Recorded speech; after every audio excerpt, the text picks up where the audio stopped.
మా పిల్లగాళ్ళు ఫోన్ లేకుంటే అన్నం ముద్ద కూడా ఎట్లా పెట్టరు. అమ్మో మా పిల్ల అయితే మస్తు రీల్స్ చేస్తుంది. చదువులో లేకున్నా రీల్స్లో డ్యాన్సులు అయితే అబ్బో ఇరుగా తీస్తుంది. ఇక మా బుజ్జి అయితే పొద్దుగాల లేచిన కాడ నుంచి 100 ఫోటోలు పెడుతుంది ఇన్స్టాగ్రామ్లోనే. ఇక మావాడైతే దోస్తులతోటి ఏ బెటే అని మందిని బెదిరించేటట్టు మస్తుగా రీల్స్ చేస్తాడు. మావాడు ఏడికి పోయినా మస్తు గుర్తుపడుతున్నారని పెద్దోళ్ళు కూడా మస్తు మురిసి ముప్పందం అవుతుంటారు. అసంటోళ్ళకు చేదు వార్త చెప్పింది కర్ణాటక సర్కారు. 16 లోపున్న టీనేజ్ పిల్లగాళ్లకు సోషల్ మీడియా యాప్స్ వాడడు నిషేధం పెట్టింది. కర్ణాటక అసెంబ్లీలో సీఎం సిద్ధరామయ్య సారు పొద్దు ఈ ముచ్చటే చెప్పుకొచ్చిండు. రీల్స్, స్నాపులు, ఇన్స్టాల్ అసలు యాప్లు చేయబట్టి పిల్లగాళ్ళ చదువు సత్రోలు అవుతున్నది. చెడు సావాసాలు చేసుకుంటా ఏగి తయారవుతున్నారు.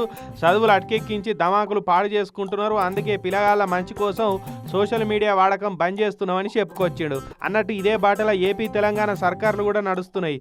రేపో మాపో 16 లోపు పిల్లగాళ్ళకు సోషల్ మీడియా బంద్ చేసే రూలు మనకాడ కూడా దేవోతున్నాయన్న ముచ్చటి నొస్తున్నది. ఇప్పటికే ఏపీ టీడీపీ ఎంపీ లావు కృష్ణదేవరాయలు సార్ కూడా పార్లమెంట్లో పిల్లలకు సోషల్ మీడియా వాడకం బ్యాన్ చేయాలని ఓ ప్రైవేటు బిల్లు కూడా పెట్టిండు. మరి ఇది ఎంత ఖచ్చితంగా అమలవుతుందో తెలియదు కానీ స్ట్రిక్ట్గానైతే అమలు చేసే బాధ్యత సర్కార్లే తీసుకోవాలి.